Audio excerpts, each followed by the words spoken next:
नमस्कार, मैं पद्मजा जोशी। आज 9 अगस्त है और आज हम स्मरण करेंगे वीरांगना रानी गाई दिन्ल्यू का।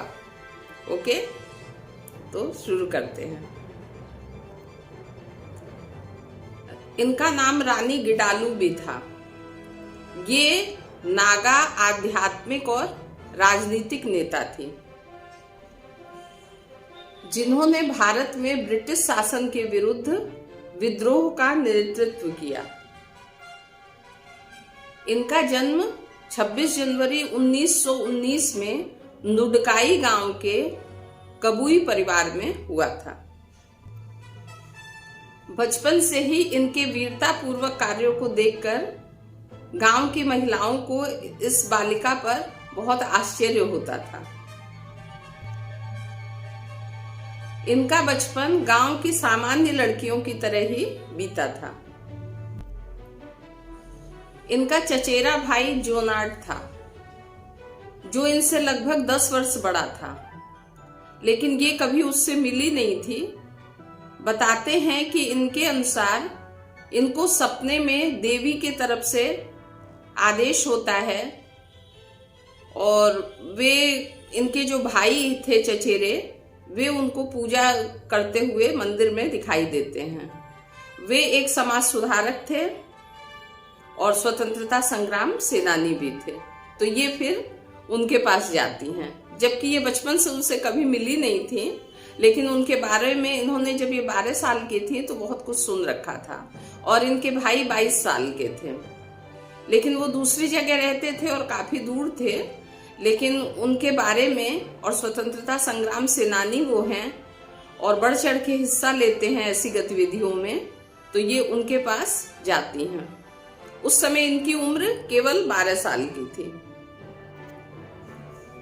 अब ये जब अपने भाई के पास जाती हैं तो इनकी उम्र क्योंकि सिर्फ 12 साल थी, तो उन्होंने इनको गांव की महिलाओं को स्वतंत्रता संग्राम में हिस्सा लेने के लिए और शस्त्र चलाने के लिए पहले तो इनको सिखाया। ये वीर तो थी ही, पहले इनको सिखाया, फिर इनको ये जिम्मेदारी दी गई कि ये गांव की अन्य महिलाओं को भी जागरूक करें, प्रेरित करें और उन्हें भी शस्त्र चलाना सिखाएं। अब स्वतंत्र संग्राम के लिए जो टुकड़ियां बनी हुई थी, जो टीम बनी हुई थी, उसकी पूरी जिम्मेदारी रानी गाई दिन्ल्यू के पास आ जाती है। और जब गांधी जी के विचारों का इनको पता चला, इनको ज्ञान हुआ उस बात का, तो इन्होंने भी पूरे गांव वालों को और प्रेरित किया कि अंग्रेज सरकार को हम लोग कोई टैक्स, कोई कर नहीं देंगे। इन्होंने अंग्रेज सरकार के खिलाफ मोर्चा संभाल लिया और जगह जगह लोगों को संगठित करना शुरू कर दिया, सबको प्रेरित करती थी। बहुत कम उम्र में ही ये ऐसा करती थी। तो कहते हैं कि इनके अंदर जो एक विशिष्ट गुण था, ये दबंग थी, वीर थी, साहसी थी।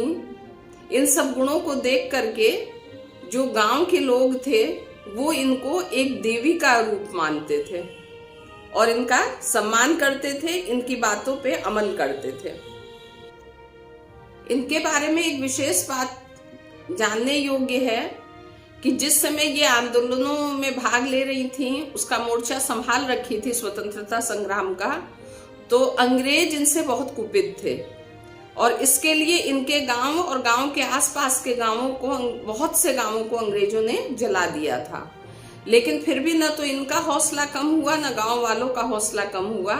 हर भारतवासी स्वतंत्रता चाहता था और कहीं कोई भी रुकने वाला नहीं था। 17 अप्रैल 1932 को अंग्रेजों ने अचानक हमला बोल दिया और उसमें ये गिरफ्तार हो गई। इनके साथ और भी बहुत से वीर जवान, महिलाएं, पुरुष गिरफ्तार हुए थे, तो इनको भी गिरफ्तार कर लिया गया था क्योंकि ये सबकी अग्रणी थी, सबकी नेता थी। कहते हैं कि ये 14 सालों तक जेल में रही थी। 1946 में जब अंतरिम सरकार का गठन हुआ, तब प्रधानमंत्री नेहरू के आदेश पर इनको जेल से बाहर निकाला गया, रिहा किया गया। इनको पद्म भूषण और स्वामी विवेकानंद के नाम से प्रसिद्ध जो पुरस्कार है वो भी इनको प्रदान किया गया। और इसके अलावा भी बहुत से जो महत्वपूर्ण पुरस्कार होते हैं इनको समय समय पर प्रदान किए जाते रहे हैं। सन 1991 में ये अपने गांव वापस लौट आई थी। वहां 17 फरवरी 1993 में 78 साल की आयु में इनका निधन हो गया। इनको बहुत सारे पुरस्कार भी मिले। इनको और लोगों की तुलना में काफी सारे लोग जानते थे और सरकार की तरफ से भी इनको सम्मान दिया गया और हम उनका अभिनंदन करते हैं, उनका आभार व्यक्त करते हैं, उनका सम्मान करते हैं। हमारी स्मृतियों में ये हमेशा रहेंगी। इनका जन्म मणिपुर में हुआ था और अंतिम समय भी ये मणिपुर में ही थे। इनका योगदान कभी भुलाया नहीं जा सकता है देश की स्वतंत्रता में। ओके, इन्हीं शब्दों के साथ मैं अपनी वाणी को विश्राम देती हूँ। जय हिंद, जय भारत।